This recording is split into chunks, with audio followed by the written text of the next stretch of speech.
So Barbara, I am in the market to purchase a new car. Oh.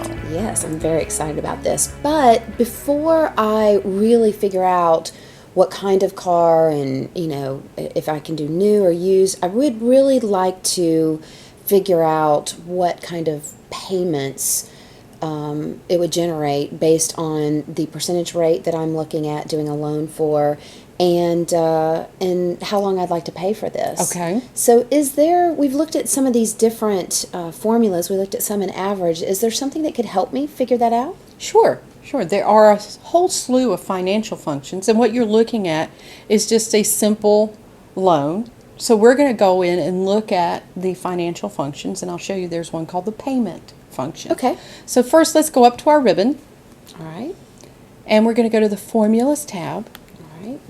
And you'll notice we have open a file here where we have our rate at 6%. Our period is how long we want to pay on this, and that's months there, 24 months. Right. So if it was 2 years, you multiply that times the number of months. So if you're doing this for something that you're going to take 5 years to pay off, then the number of months would be actually 60. So Okay. you're going to put the months in there. The present value, let's just say the car you're looking at is $24,000. Okay. Right. So we're going to calculate the payment based on this information. We have the space here in cell B5 to do it. So we're on cell B5. We always start in the cell where we want our answer. Okay.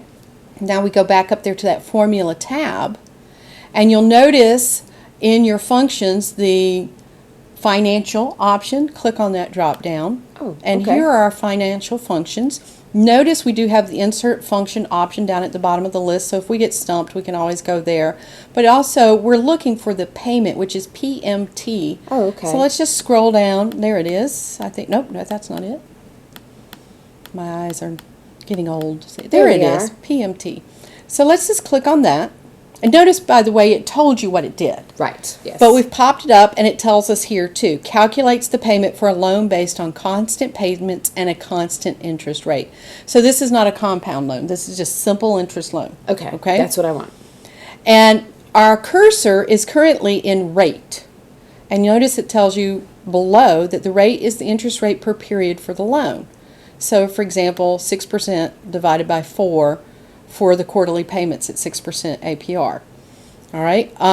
What we want to do is tell it where in our spreadsheet the rate is. So we're in that rate box, and where do we have the rate listed? In cell B2. Okay, so let's put that information in cell B2, but we're not quite done. This is an annual rate.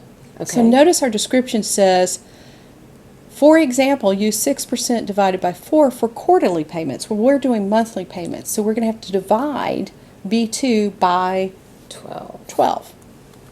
Okay. Now let's click in the next text box.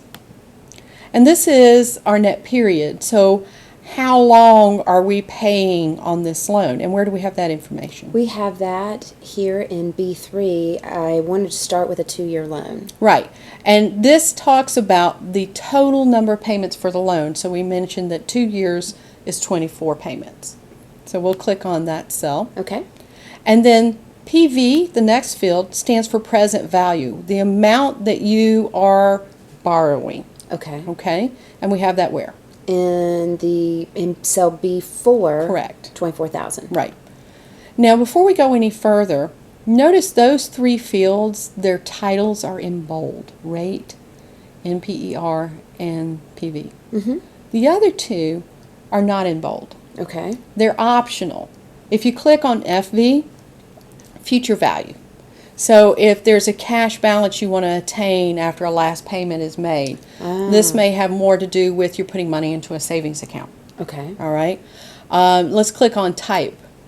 And this is maybe if you're doing a payment at the beginning of the period. So really you're making 25 payments or something along those lines. Then you can let it know if you're beginning at the beginning of the period or at the end of the period or how you're doing that. Okay. Those are optional. We don't need them in this particular formula, but I wanted you to see that there are some fields that when they're not in bold, you might use them, you might not use them. Okay. All right, so now that we have the information in that we want, let's just go on and click OK. All right. And there's your payment. It's red. Yes, and red stands for Negative. Negative. It is calculating it as a debit. Oh. So when we are calculating a payment we're going to make, it's assuming this is money we're going to be paying out. It's a debit for us. Now, if you don't like it to show up that way, there's a real easy way to fix it. We can just go in and edit the formula and put a negative in there. So let's go into the formula. You clicked on the formula. Yeah. And if you hit your FX button, up at the insert function button, Okay. it'll take you right back where we are. And under the present value, right in front of the B4, you can type a minus sign and then click OK. And there you go. Ah, okay. That works. Now here's the beauty of this. Let's say you're out shopping around and you say, oh, I really, really like this car, but it's $27,000. Well, you can just plug $27,000 into that formula. And boom, now you see what your payment's going to be. Oh, nice. Or, you know, maybe somebody's offering a different rate. You can't get the 6%, you know, the rates have changed and now you've got to get 6.5% or something like that. So you can continually... Whoops. It's rounding. It's still, yeah, it's rounding. And we could, of course, do you remember how we changed that to show exactly what we want? I do not. All right, let's go back to the Home tab on our ribbon. And if you come over about halfway across that ribbon into the number area, you'll notice that we have a decimal place area. And what we want to do is increase decimals. If you click once, we now see 6.5%. Now we got the So real it was set for not showing us any decimal places, and it rounded up. Gotcha. The actual data it was operating from was the 6.5%. Yeah, because that didn't change. Right. You're right. Okay, Okay. good. So that's the payment function. Let's go back to the formulas tab and go back into the financial drop down. There are a lot of different formulas here that you can use in financial, and we can't even begin to look at all of them. But just so you're aware, come on down, there's one called NPER, Okay. and let's just click on that. This one lets me determine the number of periods I'm going to be paying into something. So if I have a certain amount I'm trying to save, for example, and I know how much I can pay each month, and what I want to save and what the rate is, then this will tell me how many periods or how many months, how many payments it's going to take me to get to that amount. Like a Christmas account. Yeah, like a Christmas account. Awesome. Or a child's, you know, school account or something along those lines. Okay. Well, let's cancel that one. Sure. And this time, let's use the formula tab, but let's use the insert function button over on the far left. Okay. It works just like the little button in the formula bar did, the insert function button, but here's where we have our information. Now, it's defaulted to financial because we were working in financial a few moments ago.